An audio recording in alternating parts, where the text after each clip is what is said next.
Hi, Cancer. Thank you so much for joining me today. I hope that you are very, very well. And this is a reading for any sun, moon, or rising Cancer. We're going to take a look at the cards. We'll get a sense of the big ideas or awareness for the week.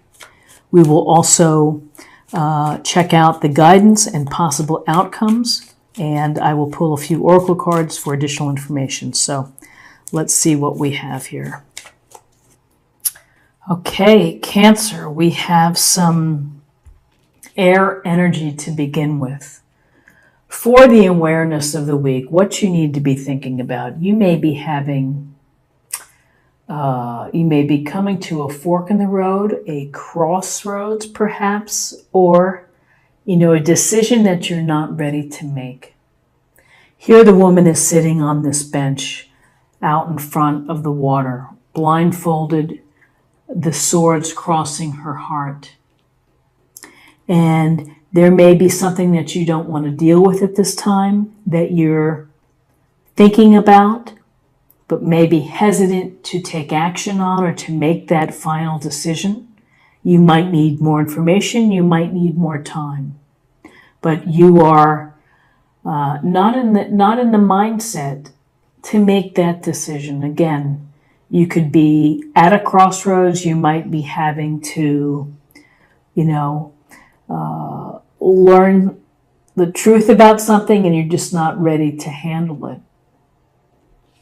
So what's interesting is the Queen of Swords. So the Queen of Swords, serious, focused, very intelligent, energy and attributes of someone who would be very, very well informed, someone who knows how to make a decision, someone who has the facts necessary, understands the issue from all perspectives, and is not afraid to make a decision. The sword is up, hand is up, as if she's ruling with confidence and taking ownership of her own reason and intelligence and logic. So a couple things. You may have someone like this within your family, your work, close friend, who could be of assistance to you in fleshing out what it is that you're hesitant to make a decision in. The Queen of Swords could also be someone who could, be making a determination. Maybe you have no control and she's making a decision that affects you.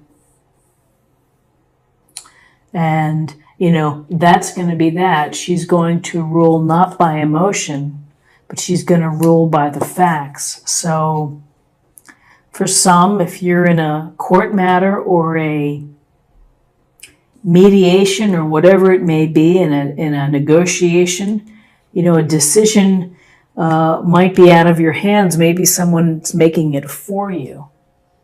So a couple ways to think about it. You could be getting help from someone like a Queen of Swords within your life to help you where you're at, feeling at this standstill.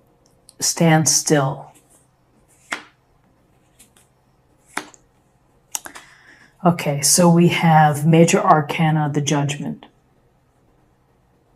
So literally we see the angel blowing the horn to the dead people rising out of the coffins. And these folks, the gray folks coming out of the coffins, are saying, I hear the call and I want to know what I can do. How can I bring judgment into my own life? How can I take this chance to be reborn?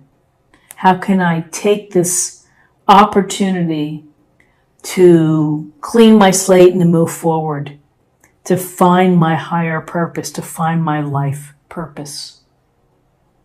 I'm ready now, and I'm opening up to you, the universe, to the angels, to spirit, to guide me, to set me on my journey for the right path.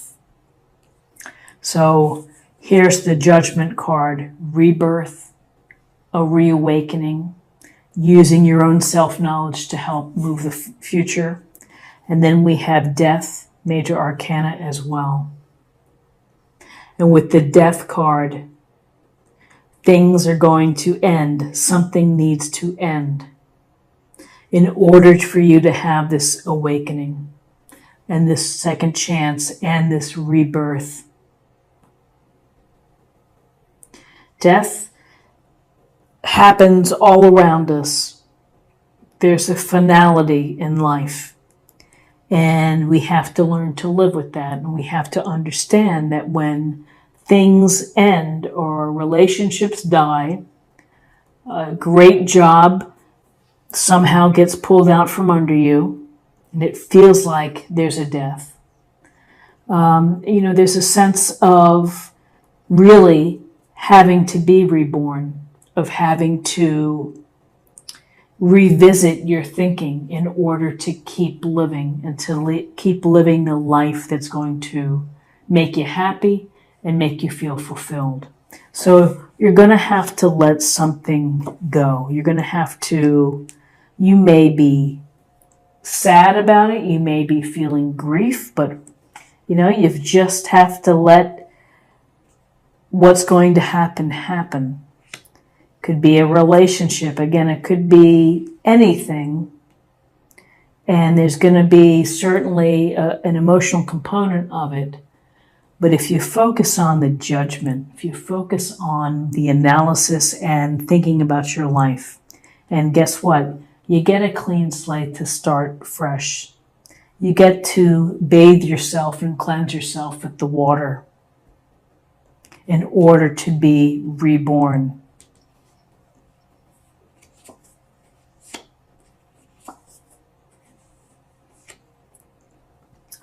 Okay, so we have a sense of, this could be conflict, it could be arguments, it could be disharmony, people not working together. So this is like the daily pettiness of life sometimes with our relationships, where people are, being competitive or territorial, or, they want what you have, and there's no sense of working as a team. So, how do we get past this? Well, we just find a way to negotiate. We find a way to compromise. And again, here's the Six of Cups. At the heart of the Six of Cups is really about gentleness and kindness, of being gentle and kind without expectation of something in return.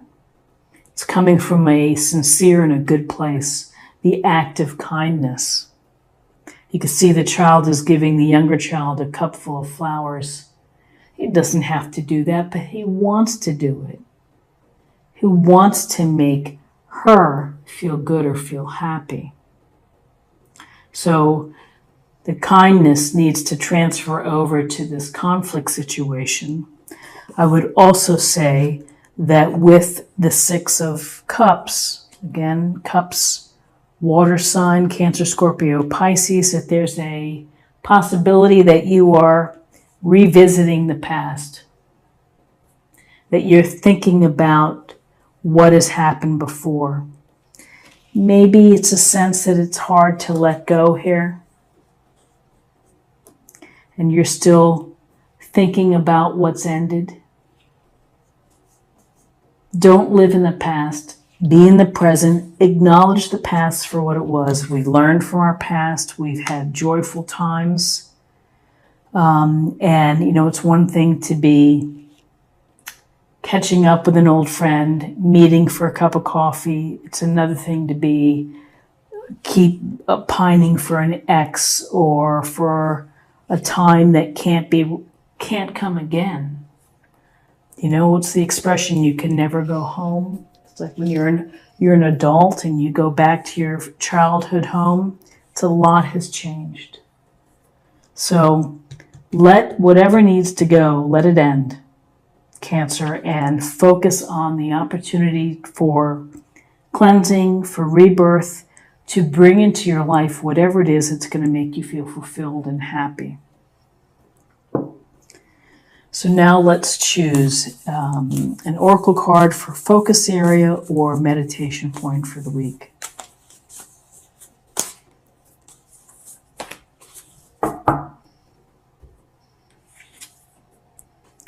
Journey by moonlight.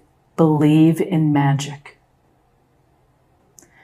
Journey by moonlight. And maybe this is indicative or predictive of your new journey, of your opportunity to be reborn for rebirth, to find higher purpose within your life. And maybe through all of these evaluation and letting things end, maybe you're in the position to make the decision if the decision hasn't been made for you. Let's get an idea of your emotional self or spirit.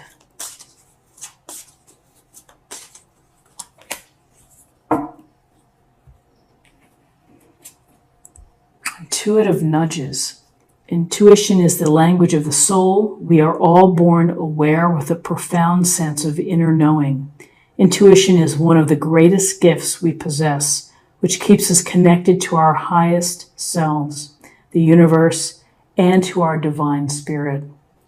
So it really is a sense, when I see the judgment card, I think of highest self, highest purpose, the purpose that you're meant to lead in life. So trust your intuition, listen to the messages. And finally, let's choose a card for love, and we'll see what we have.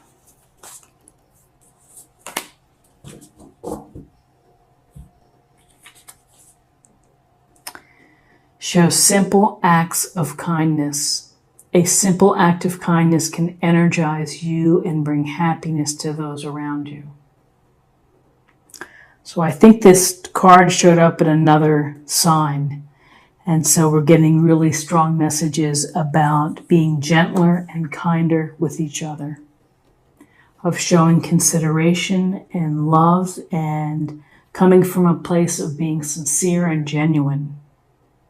And when you're able to do that, it does energize you. It's very, very rewarding to be kind and just, become such a habit of being gentle and kind. So Cancer, this is what I have for you for the week, and I hope that something here resonated with you.